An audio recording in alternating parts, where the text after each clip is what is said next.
All right, welcome to the Big Texas Podcast presented by Texas Young Republicans. I am your host, Jordan Overturf, bringing you the second of 3 in a row interviews with candidates in the HD 47 race. This Big Texas Podcast is taking off. We really appreciate all the candidates and folks who have reached out to us, are supporting, listening on iTunes, Spotify, Stitcher, YouTube, SoundCloud, Anchor, wherever you get your podcasts. We do appreciate it, and thank you so much. As always, before we get to my guest, got a little bit of housekeeping. A reminder, once again, if you live in the Harris County and Fort Bend County areas, there is a special election runoff. The early voting starts on January 21st. Election day is January 28th. 2 races you're watching for. HD 28, Gary Gates, the Republican running to take over for outgoing state rep John Zerwas, Chairman John Zerwas.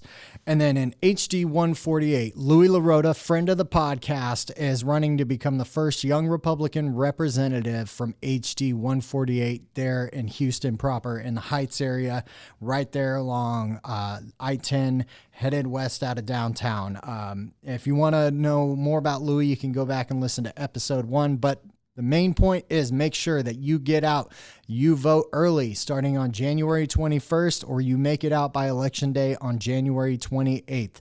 As always, if you want information about that, go to texasyr.gop or make sure you're following us on Facebook, Instagram, and Twitter at TexasYRs. We are real easy to find. And make sure you're following the podcast at Big Texas Podcast on Instagram and Twitter. Best way to reach us, let us know if you got candidates that are out there or if you got a specific issue you want to hear talked about on the podcast. Reach out to us. My guest today, Aaron Reitz, is running in House District 47. I believe it's a 5-way race on the Republican side to take back the seat that was lost in 2018 by then Representative Paul Workman. I had a great time talking to Aaron. He's a young Republican, Marine lawyer, worked at TPPF, clerked under Justice Blaylock. This guy is really, when you talk about running down the line of conservative issues that he supports, Aaron gets it. And we talk a little bit about the homelessness issue in Austin and the fight between state leadership and the local elected officials and what can be done from the legislative standpoint to address this homelessness issue. So had a great time talking with Aaron, and you know what? I'm just going to get out of the way and let him explain to you his message, his policies, why he's running in this race. So without further ado, ladies and gentlemen, Mr. Aaron Reitz. Aaron, thanks for coming in and talking to us. Thrilled to be here. How's the campaign going for you? The campaign's going really, really well. Obviously, we've been campaigning hard for about 9 months now. Since May. But now that we're into the new year and the general population is starting to really pay attention, so it's just it's a dead sprint from now until March 3rd. But we're doing it with a smile. I know that the listeners can't see my hairstyle, but at the beginning of this race, my hair looked like yours, and then it all just came. No, I'm just kidding. But it's going really well. We're making great connections with the voters. I think our message is really resonating with people, and I think we're developing a whole lot of confidence in the district that if we really want to take this seat back, right, that I'm the vehicle to do that. And I think a lot of people, when they assess the field, they say, okay, if we're serious about this, we got to get Reitz at the top of the ticket. So. Well, and a lot of people who are inside following this race, this is a targeted race that Republicans did want to get back. For you, why is it important that more people are paying attention to this race right now? Well, there's several reasons. First of all, let's just talk about the political backdrop in which we're operating now in 2020. So 2018, as most folks know, Republicans lost 12 seats in the state house. Yeah. Of those 12, and now the Democrats are just 9 seats away from a majority. Of the 12 seats that Republicans lost in 2018, 5 of them voted for Democratic state reps, but Republican statewides. Yeah. Okay, so they did this funny thing where they split their ticket, which was odd. Of those 5, HD 47, where I'm running, voted for the highest number of Republican statewide by the widest margin. So when you look at the backdrop, the political backdrop of this district, from 1992 all the way up until 2018, with a couple of exceptions during the Bush presidency, this was a reliably Republican district. Yeah. Then even in 2018, the district is still very friendly to voting for Republicans. And then you look at Vicki Goodwin, the Democrat who slipped by against Paul Workman, really rode the Beto wave, campaigned as a moderate, legislated as a far, far left liberal. Yeah. And there's plenty of data out there we don't have to go into unless you want to. But she is extraordinarily out of step with where this district is. And so I think that this district deserves Republican representation that's more in keeping with where the core values are of this Western Travis County district. Yeah. And I think it's critical for conservatives and Republicans in Travis County, even if you don't live in this district, it is essential that they be cheering for and paying attention to this race, because it is likely, and almost always has been, the only Republican stronghold in Travis County. So if Travis County conservatives want a voice in state government, their best hope is through HD 47. So what about your background do you feel like really, prepares you for this and has you so, gung-ho for this race? Yeah. So, my career really started, I guess it started in college. I'm an Aggie. Whoop. Yeah, that's right. I married a Longhorn, and I like to joke with folks that I as a result of my having married a Longhorn, I can get along with both sides of the aisle. So depending on what your alma mater is, I will make you happy one way or the other. Graduated from A&M, got married to my high school sweetheart, and spent about 5 years on active duty in the United States Marine Corps. Thank you for that. Well, it was a real blast, and I miss it tremendously. Had an opportunity to deploy to Afghanistan on an embedded training team, so I lived and trained with the Afghan National Army.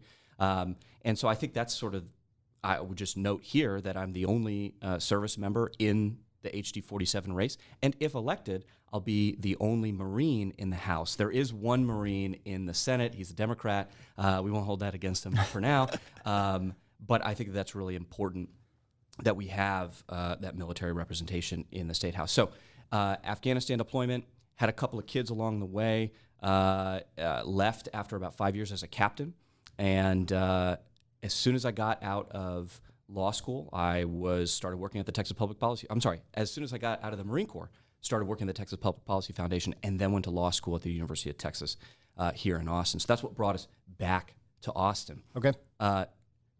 First year law school, elected the Lino Graglia Conservative Student of the Year. During my second year of law school, I was president of the Texas Federalist Society, and out of 200 chapters nationwide, our chapter under my leadership was selected the best in the country. And then my third year of law school, I was editor-in-chief of a conservative law journal called the Texas Review of Law and Politics, which is just one of a few conservative journals in the country. Okay. After graduating, practiced corporate law for a little bit, and then was selected as Texas Supreme Court Justice Jimmy Blacklock's first law clerk. And that, we'd have to talk about another podcast about like what that experience was like, and my reasons for pursuing that. But I wanted to get back into the fight.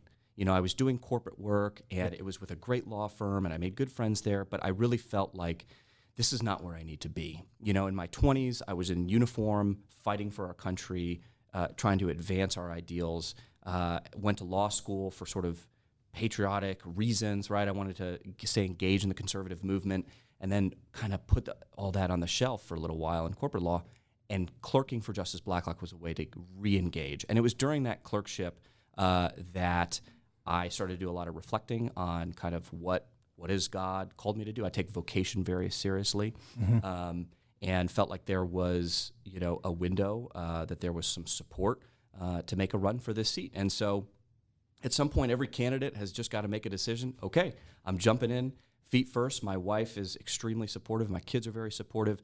But I will tell you, and there are other bits of my background in there, but whether it is my having been a leader of Marines as an officer in the Marine Corps, the accomplishments I had as a student activist while in law school, or now in private practice, where I also serve as the volunteer chairman of the Texas Public Policy Foundation's Liberty Leadership Council, which is like a young professionals network, people who care about TPPF's values. Yeah. All of those things combined, I am the youngest in the race. I'm 32 years old. But I would argue that my experience and my credentials make me the most qualified for the seat. I think that it best prepares me to lead from this seat. And I think that those life experiences that I've demonstrated over the last 15 years or so should give voters confidence that if they want somebody to win and advance a strong Republican agenda once in the House, that I'm the guy to back. It seems like, you can run down the list of conservative ideals that you yourself have supported, but what are the issues that you are taking to voters? What is driving your message right now? Yeah. So we're running on several hot issues, right? And the issues that really define my campaign are, number one, sort of economic freedom, deregulation, pursuing a suite of policies that allow small businesses to really flourish. Mm-hmm. We're also very concerned about introducing genuine property tax relief. Of course, we had some property tax reform this last time around. Yeah. I applaud the advances that we made there. I'd like to see real, genuine relief, and I think the way that we accomplish that is by decluttering state government. It's by cutting spending, cutting the fat, changing how we do budgeting, passing a conservative budget, and then with all those savings, we can then devolve the saved money back down to the taxpayers. But the property taxes are assessed at the local level, so everything you do at the state level would either have to come from repeal of mandates that are crushing burdens on the local communities, the counties and cities, or would have to be specific policy that reinfuses available tax dollars to the taxpayers. So when you talk about, I think that you're right about that. I think that there are several different ways to do this. The bottom line is that we have a bloated, overspending government, both at the federal level and at the state level. We've got to cut where we can, and then we've got to introduce, real tax savings to people. We got to get the money back into the taxpayers' pockets. The other big issue that we're really running on is a pro-life message. I believe that human life starts at conception. I think that our laws ought to reflect that in every way, from conception to natural death. I think that we also, in this district in particular, we have a lot of road safety and traffic issues. And so it's why, people complain about that sort of thing all the time. I don't think you have to live here to know that Austin has traffic issues. Exactly, right. And so the question always comes up, it's like roads, like you mentioned with respect to taxes and property taxes, there are overlapping jurisdictions that deal with roads, whether it's like a county road or a city road or a state road or a federal highway. So you have this web, literally and figuratively, of roads, and trying to figure out what in my capacity as a state legislator can I accomplish. And to me, it really, just to sort of tease at the issue real quick, is it starts with Texas Transportation Code reform. Yeah. It starts with the way that we do contracting is Byzantine. It's slow. There's a lot of waste, fraud, and abuse, a lot of bottlenecking. We need to reform those things so that our projects can respond in a timely way to population growth and population shifts. So, and then, look, we're running on a classic, solid Republican Second Amendment view. I'm for constitutional carry. And that really runs the gamut of kind of the big themes that we're running on. So when you're out talking to voters, what are some of the issues that have come up that maybe have caught you off guard or maybe been a surprise to you that's a concern in HD 47? I feel like I certainly don't have everything figured out. I definitely don't. And I'm not necessarily an expert in any particular policy area, but I do feel like I have a pretty good grip on where the district is at. And so there's not a lot, as when I talk to voters or, at the front doors or on the phone, or some people will get a card and they'll email me and we can talk about it. There are not a lot of issues that take me off guard per se. I think that part of the strength of our campaign is that we are running on a message that really resonates with people. I think some of my competitors, they're either running on a hyper-specific message. In other words, they're a one-issue type candidate, and it has no general appeal to what is a pretty large and diverse district, or they go on the other end of the spectrum where it's ultra vague.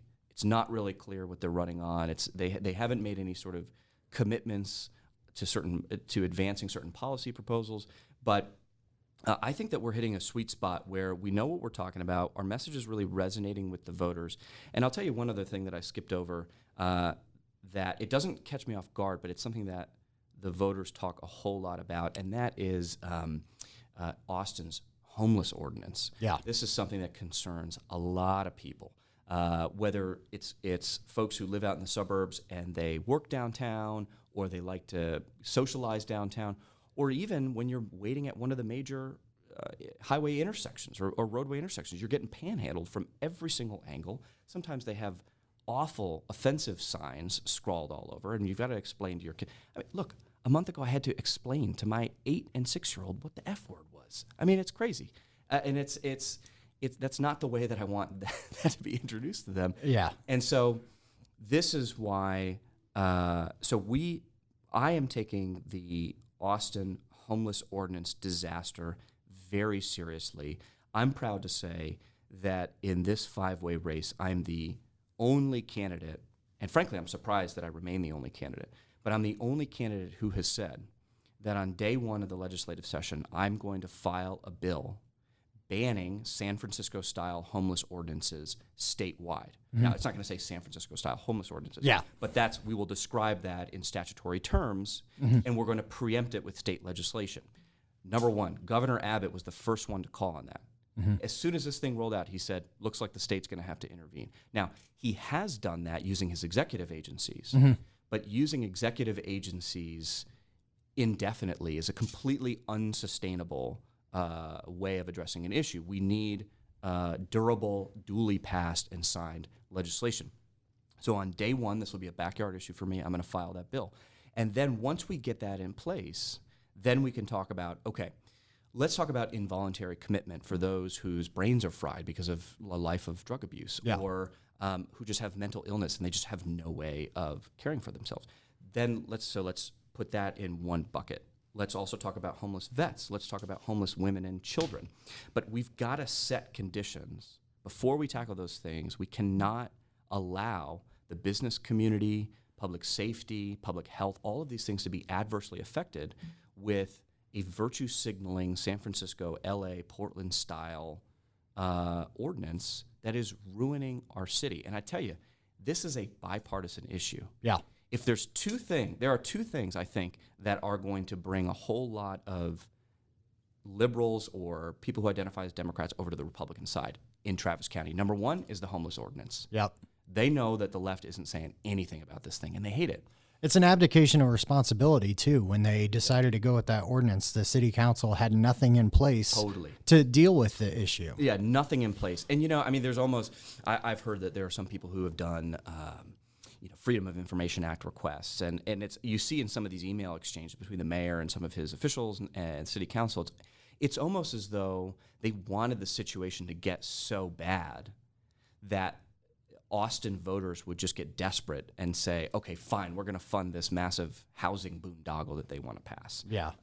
So it's the homeless ordinance that's going to cause Travis County Republicans to win, and it's the direction that the Democratic Party has gone in just 2 years. The Beto wave in 2018 was an all-form, no-substance movement. Yeah. Right? And we all know that because we're Republicans and we pay attention to these issues.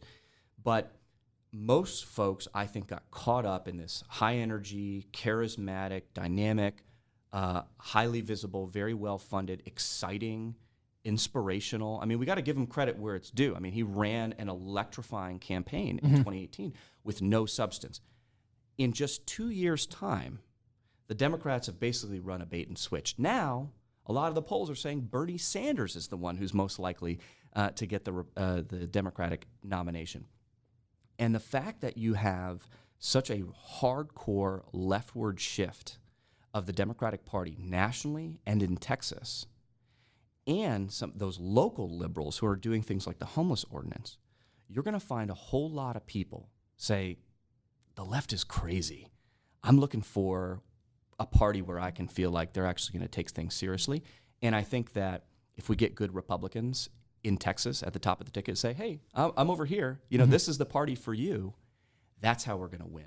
So you're banking on common sense Texans to look at the issues and look at the two sides and say, well, clearly the left is just letting these problems fester, while Republicans, like or hate their policy ideas, they're at least trying to do the work and do something about it. I think I think you've nailed it, right? And I think there are so many people, like in my district in particular, where it's a and I'm just saying stuff that's available, public demographics, right? I mean, it's a fairly well-off suburban district, right? Very high property values.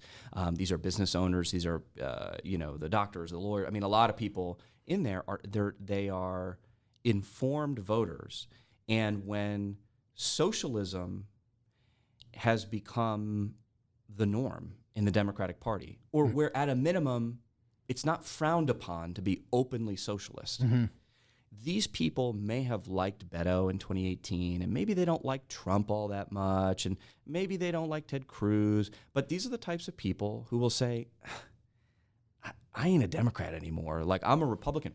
And then if you can package that with the right candidate, that's where choosing the right candidate comes into play, is if you can package it in a way without sacrificing our principles, without sacrificing our values, without flip-flopping, without squishing, none of that. I'm not talking about any of that.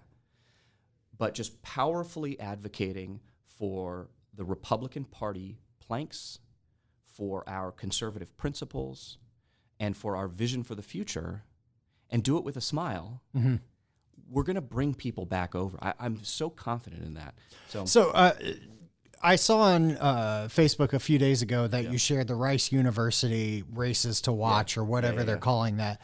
And this district leans Democratic, right? And so as you're going out there, are you confident that, this idea that there are, as we used to call it back in the day, the silent majority of folks who are sitting back, they're not engaged, but they have their opinions on this? Do you feel like there's more of that silent majority out there that's going to show up in 2020? Yeah, I mean, I really think so. I think two things are going to cause in addition to the things that I've already mentioned, right, about the leftward shift of the party and the homeless ordinance and so forth, but specifically to your issue, the Republican voter registration ratio, the R to D ratio in this district is very good.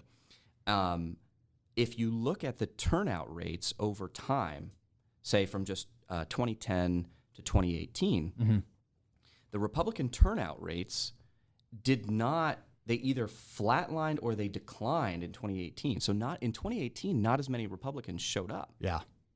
But Democrats in 2018 had every reason to show up, right, to basically protest Trump, right, and to vote for Beto. So this is what I love about what the Republican Party of Texas is doing, is they understand that the Republicans are out there.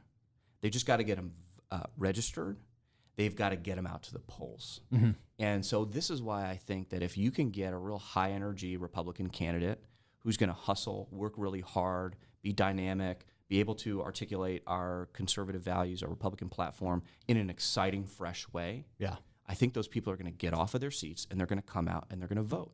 And they're going to say, this is the Republican Party that I want to be a part of. So, well, and one of the issues that I think has kind of helped change that perspective is criminal justice reform. This is something that the president has taken on. We're seeing changes at the federal and state level. The Young Republican platform certainly does promote that. We'll have a bail reform issue on the primary ballot.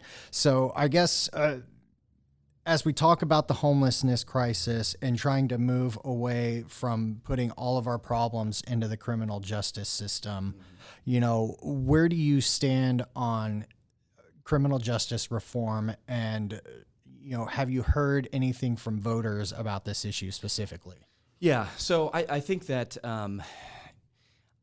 a district like mine is very favorable to criminal justice reform, especially in a couple of areas. And it just so happens that those areas resonate with where, because criminal justice reform means a million different things. Right? Yeah. And I know that the Young Republicans of Texas have passed, or are urging I think it's like 16 points moving into the next legislative session. Jason Vaughn will fact check that. Jason, for you. and Jason, if you're listening, please check that for me. But it's a solid list of ideas. I would say that the criminal justice reform issues that really stand out to me are getting away from civil asset forfeiture. Yeah. Which, when you think about it, I mean, just from the outside looking in, you're like, oh yeah, civil asset forfeiture, not that big of a deal. But man, when you do a deep dive into like how nefarious a practice that is, I mean, it is just rotten and illegal, like to the very core. And we've got to get away from civil asset forfeiture, transition to a system of purely criminal asset forfeiture. I think that that's really important. I think, secondly, that we do have to make sure that our public defenders are properly funded and cared for. I think that on the federal side, being a federal public defender is like a competitive process. They're not rich, right? But they have, it's a sophisticated operation. I think in Texas, and this is where, I didn't deal with a lot of criminal law when I clerked on the Texas Supreme Court, but I was able to observe the difference between sort of state or court appointed counsel and like the high dollar lawyers that are often on the other side. Yeah. And I think that by inadequately taking care of our public defenders, those who are facing having to sacrifice their liberty under allegations of crimes, right, are grossly ill-served by having somebody for whom being a criminal, a public defender was like a last resort, or they couldn't get any other job, and that's what they do. Now, let me be very clear. We have some fabulous public defenders in Texas. I went to law school with them. They're amazing people. They're smart. They care about the issues. They care about justice, and they do an excellent job. But in my view, that's the exception and not the rule. And so I'd like to make sure that we're taking care of our public defenders well. Excellent. I mean, go ahead. So the last thing, and it's more of just a general policy perspective, is I just want to make sure that our criminal justice system is using greater discernment in distinguishing between violent criminals who are very likely to, if released, commit the same crimes or continue to be a public menace, and those who are not, those who maybe got caught up at the wrong place at the wrong time. And I think that our criminal justice system has a tendency to be a little bit inhumane, not in general, but sometimes it has a difficulty distinguishing between, the 16-year-old kid who gets caught up at the wrong place at the wrong time doing the wrong thing, and he's got a record that hurts him for life. Yeah. And somebody who's like a violent felon. Like, we have to be able to do a better job at distinguishing, because folks make mistakes. And for the people who make genuine mistakes, I want to make sure that the focus is on rehabilitation and reintroduction to society. As for everybody else, if you're a violent criminal, bring down the hammer big time. You know what I mean? But I think that there's room to grow in that area. So are there any specific areas where you think we could get away from criminalization, or are there specific, aside from civil asset forfeiture, something that issue, I'm all aboard on that. Like, right. The instances where civil asset forfeiture goes wrong is the reason we need to have serious reform, because there is no recompense for those folks. But for the folks who have broken the law and they want a real chance, a real second chance, do you think there is opportunity for us to find ways to make adjustments in our system? Yeah, I mean, I think that there are. I don't know that I would be willing or even able to say, well, at this point in this interview, to say, well, in these areas we want to specifically sort of lighten the penalties or something like that. I don't know that I would want to make those commitments right now. But what I would want to communicate to folks listening, to the Republican Party of Texas, to Texas Young Republicans, is that I share a core value system that says we shouldn't destroy people's lives over things that don't warrant it. Yeah. That's a vague starting place, but that's where my heart is. Yeah. And I think that there are areas where criminal justice reform activists who really understand this area, and me, who I'm not an expert in this area, but I have certain foundational conservative principles, and we can work together to figure out what makes the most sense on those things. So, I hate to disappoint you by not saying the specific areas, but I think that I have a foundation of wanting to do what you're talking about, but I got to win first. Yeah. And then we can work. Then I look forward to partnering with criminal justice reform. I look forward to partnering with folks like Jason, who can help say, okay, well, this bill is important and this bill's not important. I mean, that's how the legislative process works. So. Excellent. Well, as we're going to be roughly a month or so from the start of early voting when this comes out, as you get ready for the primary, what is going to be your message to the voters who are still undecided? Yeah, this is basically my message. Texas's political future is on the brink.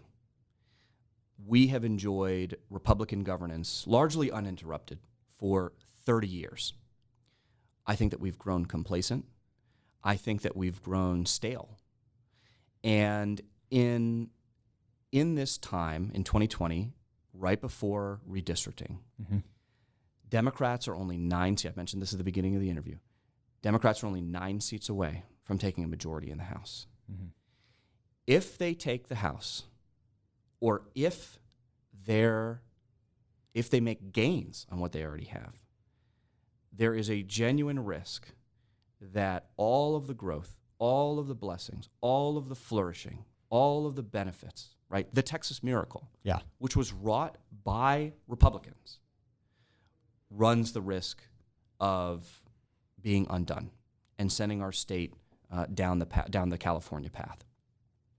This is made even more critical when we consider that redistricting is coming up, which is to say, whatever happens in November of 2020 is going to be cemented in statute for a long time, at least the next decade. So these are serious times. We have a monumental task ahead of us. The Democrats are well-staffed, well-funded, well-publicized, and well-connected to accomplish the goals that they're setting out to accomplish. And if we're going to prevail through this battle, we need a serious conservative to lead the way. And I think that when you look at HD 47, you look at the field of competitors, right? I mean, these are good people. I'm friends with my competitors. But if we want to be serious about not just winning, but also advancing a conservative agenda in the legislature, and while doing it, winning the hearts and minds of Texans, and especially the next generation of Texans. And I say that because here we are. We're talking, Texas young conservatives, or the young Republicans. It's time to put up a real fighter, and I think that that's me. When you look at my background, when you look at the issues that I'm running on, when you look at how we're running this campaign, we have the background, the ability, the ideas, the vision, the work ethic to win this absolutely critical race at this absolutely critical time. Well, you certainly seem like you have that warrior spirit still, once a Marine, always a Marine, right? That's right. Yeah. Well, for anyone who wants to find out more about your campaign, give them your website, social media, all that stuff. How do voters reach you? Sure. So you can start by going to reitz4texas.com. That's REITZ for Texas.com. And really from there you can link. There's a Facebook link, but if you go on Facebook, we're active on Facebook. You can search for Aaron Reitz for Texas. I'm on Twitter at Aaron_Reitz. I'm on Instagram at Aaron_Reitz. And believe it or not, folks, this is a throwback to the 90s kids. We actually have a MySpace page. I'm so glad you brought that up. What is the traffic like on your MySpace page? Because as someone who manages social media, I am concerned that there's a serious gap in our coverage.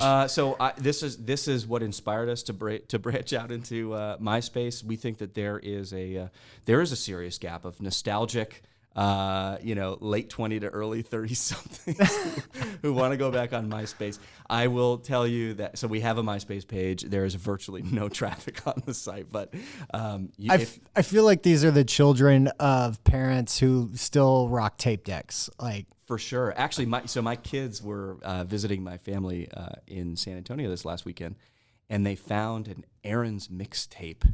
Ooh. And I was so embarrassed. Come on, give us the top 5. What were the first 5 on Aaron's mixtape? This is what's going to destroy my literacy, I think. It was, I went through in middle school, I went through like a rap phase. So it was some late 90s rap. I'll let you imagine who that might be. But, there you go. Next, the Aaron Reitz for Texas Spotify playlist. Yeah. Look, I am trying to run a family values campaign here, and I think this was one of those tapes that I made at my friend's house and then like hid it so my parents couldn't find or something like that. I think there have fortunately been enough garage sales in my family to prevent that evidence from existing. So yeah, well, God bless you for that. I wish I had to. I wish I hadn't had to fess up to it on an interview.